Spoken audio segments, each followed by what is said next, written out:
Donald Trump sued Twitter for having banned him on that social media platform. Recently, we found that Twitter won. The case was dismissed by a federal judge. According to the federal court, the case was dismissed because the First Amendment rights to free speech apply only to the government, does not apply to private companies. Beyond the politics, this is very interesting and has expansive implications to what I will refer to as the data privatization dilemma. Having private companies controlling public discourse in a way that is practically an oligopoly on information flow poses some interesting problems with our idea of freedom of speech. And these issues bleed into the potential destruction of other rights guaranteed to us by the U.S. Constitution. And let me be clear, these issues transcend politics. It will impact all at some point in the future. The reason this is a concern is because in the past, there were limits placed on government to protect our privacy, preserve our rights, and limit the wanton surveillance of law-abiding U.S. individuals. This is a new battleground now because the data is captured by private companies. This privatization pretty much removes all limits. These limits have been circumvented and justified by the same rule that allowed Donald Trump to be banned from social media. Stay right there for a deep intellectual discussion about an issue that will certainly haunt us in the future, regardless of your politics. I don't think any of us considered this when we gave big tech this big power over all of us.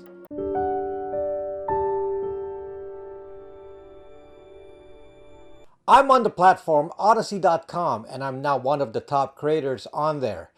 In case I get deplatformed, please follow me there using the link in the description. My company provides privacy solutions like Bytes VPN, blackmail, and now our newest product is the Brax 2 privacy phone, which protects your data on mobile. Brax 2 is now available on Amazon, and it's also on my app, BraxMe. The links are in the description. Did you know that there are limits to what government can do to collect and use your data? Most of the limitations are set by the Fourth Amendment. But as we will discuss today, the private collection of data has no limit. Now, what happens if the government asks for access to that data for a fee and the tech company provides it? What happens if Biden's Disinformation Governance Board asks big tech to censor certain content on private platforms and big tech agrees to do it, or takes money in exchange to do it? What happens if government uses private companies to conduct a surveillance dragnet to find people with views dissenting from the government? This has some interesting implications that we need to consider. The Fourth Amendment says that the government cannot conduct a search without obtaining a warrant and showing probable cause to believe that the person has committed or will commit a crime. There are plenty of specific rules that relate to the implementation of the Fourth Amendment. For example, government has not kept warrantless recordings of phone conversations of U.S. persons in the past. Instead, the government has been limited to collecting the metadata of calls, who called whom, locations, length of calls, and so on. Yes, the three-letter agencies themselves have collected direct data about U.S. individuals and likely foreign individuals, but they were deprived access to voice call recordings if there's no warrant. For example, your emails and text messages are all collected and stored. That's not restricted. There are particular surveillance programs that have been put into place since 9/11 to lessen these restrictions. The NSA program called Stellar Wind was the one used to monitor call metadata and text data. Later on, the PRISM and Upstream programs, also from the NSA, captured data from partner big tech organizations, including Google, Facebook, Apple, and Microsoft. This data included emails, files, and photos which were willingly made available to the NSA. This stuff was all part of the Snowden revelation in 2013. Our founding fathers, the framers of our Constitution, were very smart people. They thought in advance of how governments can abuse the people. But they certainly never considered where we are now and how the Constitution can be circumvented through a public-private partnership. Let's re-examine the issue of government limits. The Fourth Amendment, which guarantees protection from unreasonable search and seizure, is based on the premise that if the government takes you to court, you can assert your rights. Evidence collected that did not follow proper procedures like custody of evidence or proper use of warrants, in theory, should cause evidence to be thrown out of court. So given this constitutional protection, what is the justification used for mass surveillance as authorized by the Patriot Act? On what basis does an agency like the CIA or NSA collect all of our data, given that this theoretically violates the provisions of the Fourth Amendment? This, of course, is explained by how the data is used. The FBI and law enforcement in general have to follow stricter guidelines on collecting evidence, since any improper collection will be subject to the application of the Fourth Amendment in court. However, if the data is used only for surveillance or even other suspect purposes like control of public opinion, is there any actual limit? Since nothing will ever go to court, the three-letter agencies in charge of intelligence collection have tremendous power. They can basically find out everything about everybody, and the information can then be used in non-traditional ways.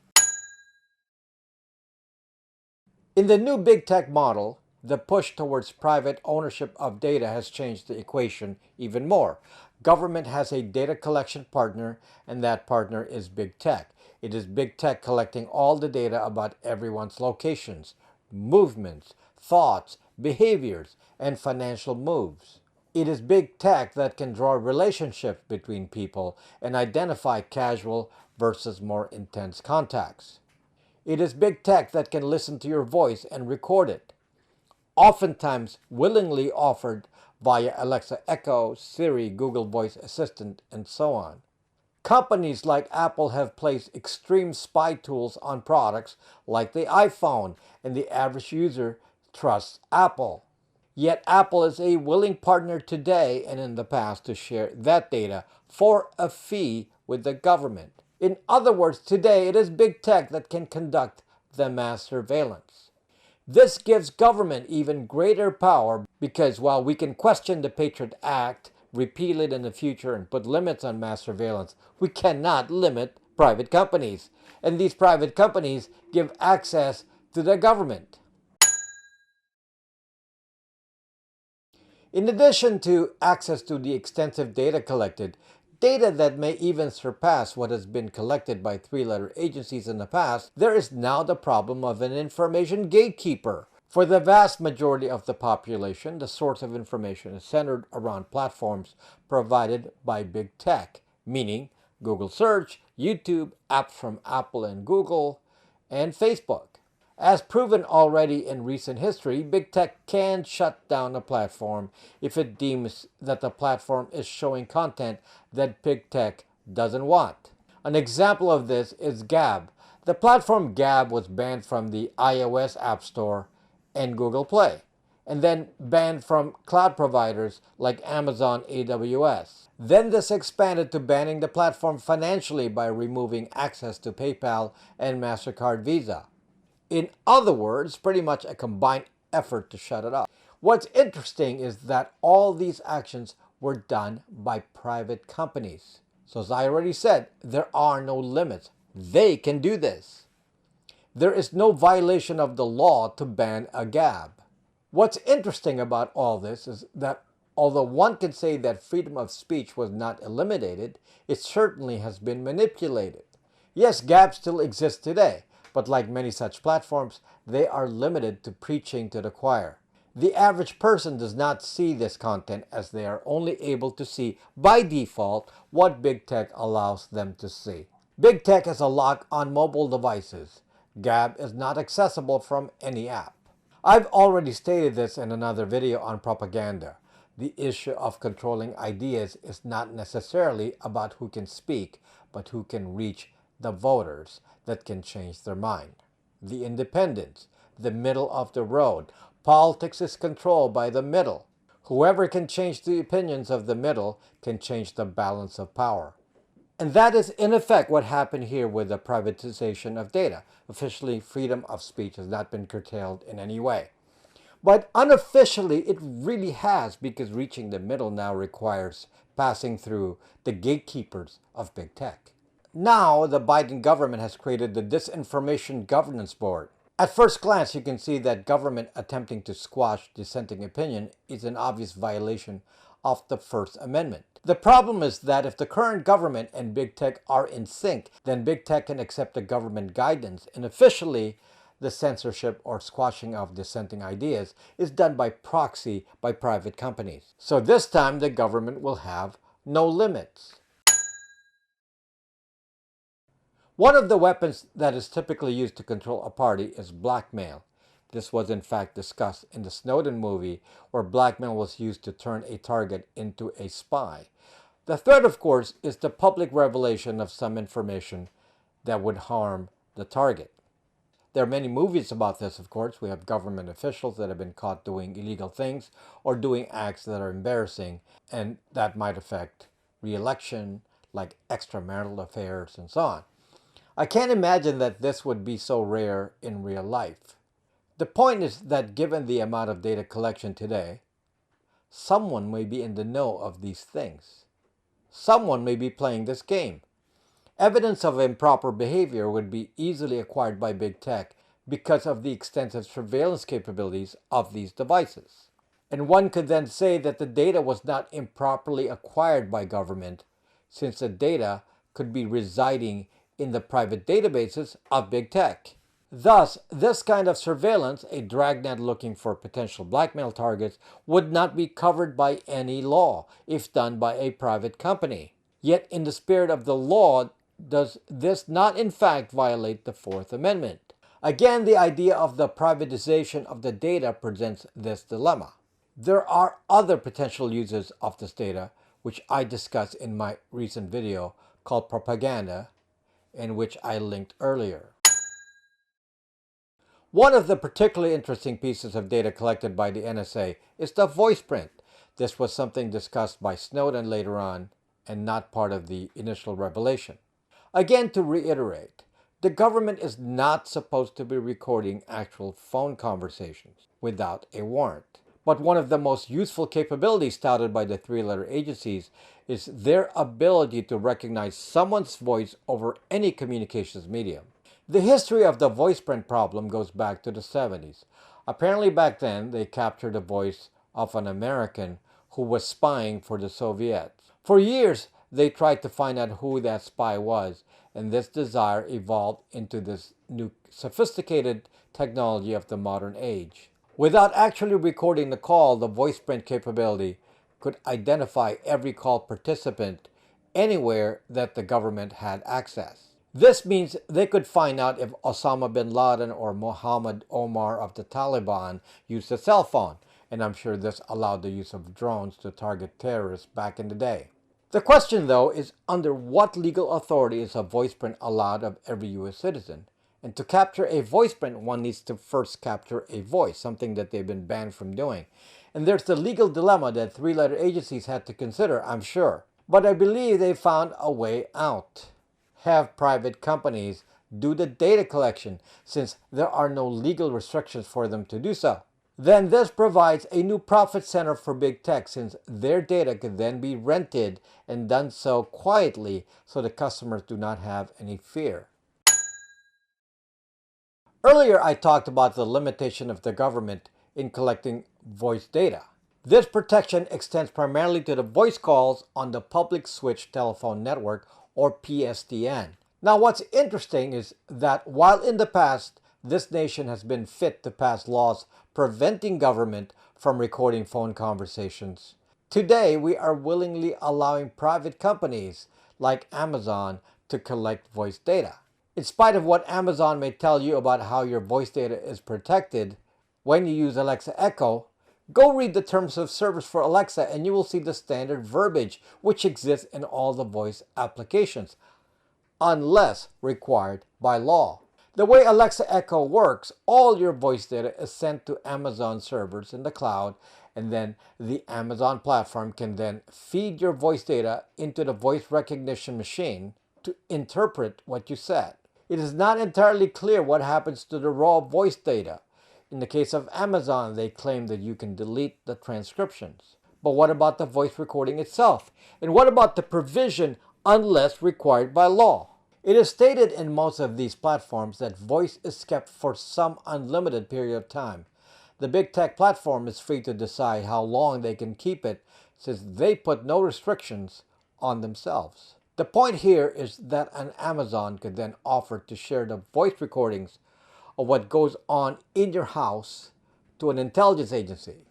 Again, the purpose here is not to collect evidence for a trial, but for plain mass surveillance, or again, to do a dragnet to look for potential targets. Realize here, folks, that there's no limitation here either.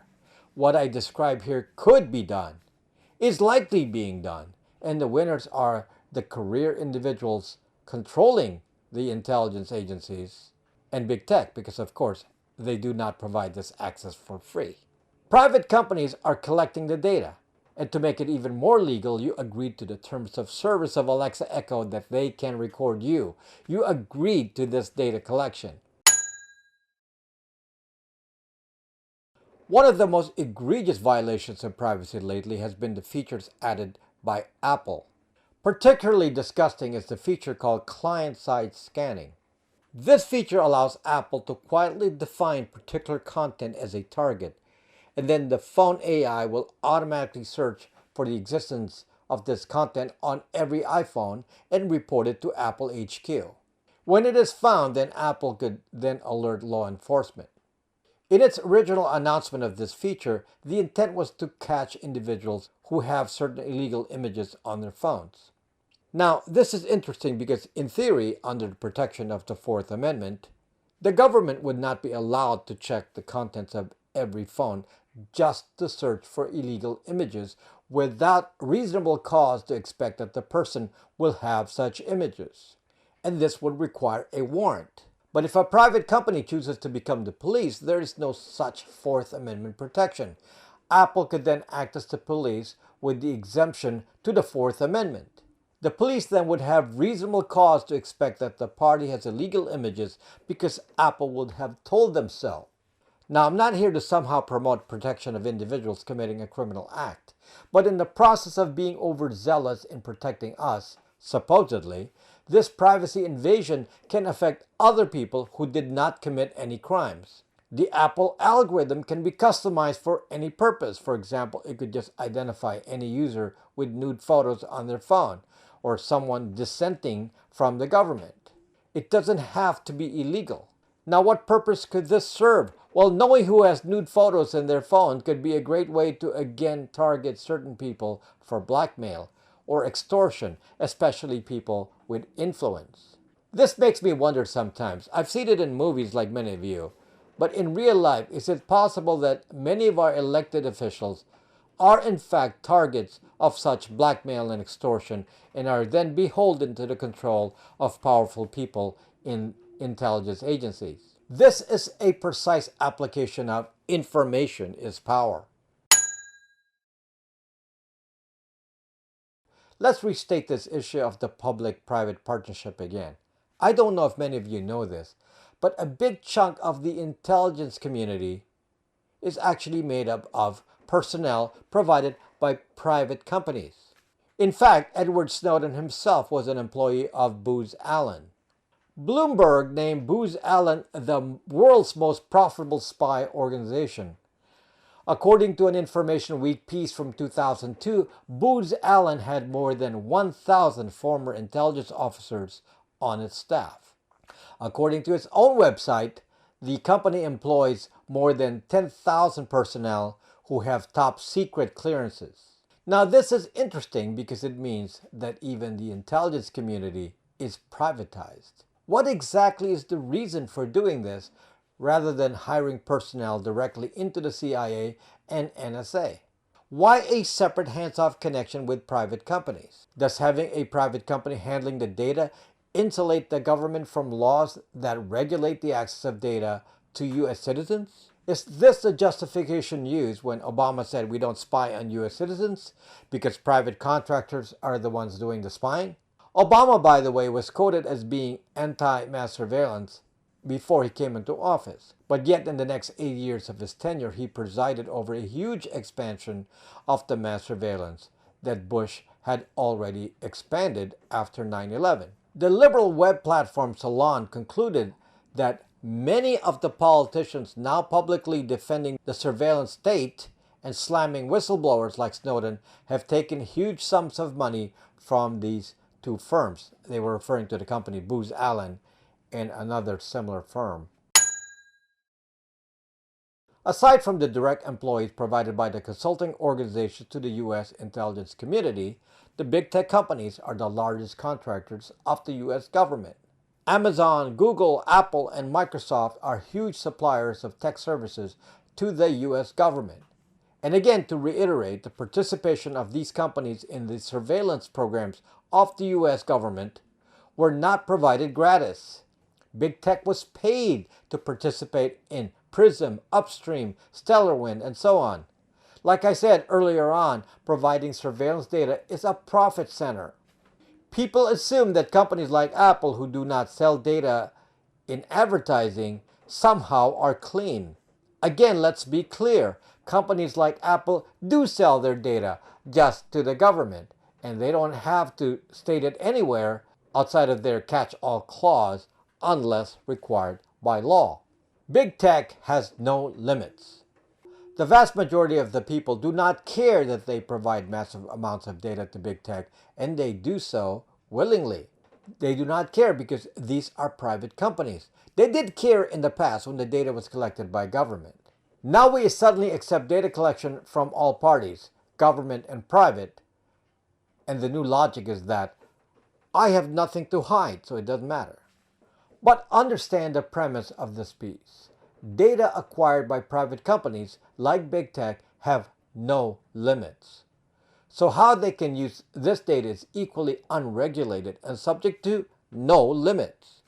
They can censor, stop free speech, collect data, manipulate the release of the information, and do a mass surveillance dragnet.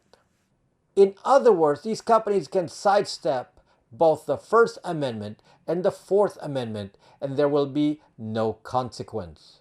And government could partake in this data as well, since they cannot directly be blamed for circumventing the First and Fourth Amendment. Well, I don't like it. My response is that I will deny the private companies this data. And I do that with my privacy-focused activities. Thank you for watching.